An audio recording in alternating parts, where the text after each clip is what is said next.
Unit elit AT Orb Sparta berhasil menghancurkan kru UAV milik Ukraina yang beroperasi secara tersembunyi di garis belakang pertahanan.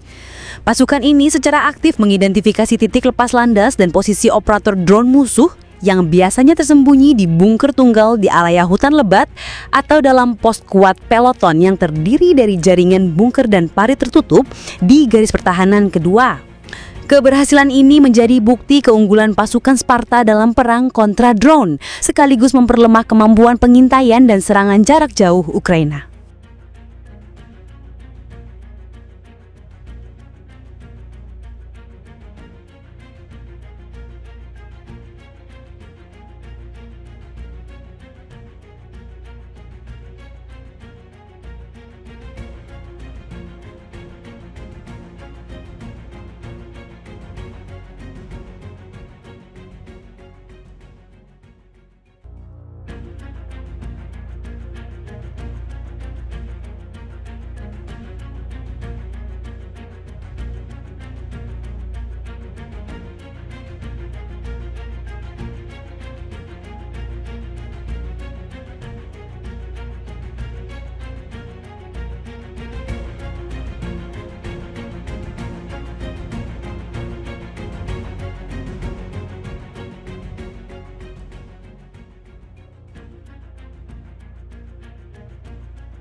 Download Tribun X sekarang, menghadirkan lokal menjadi Indonesia.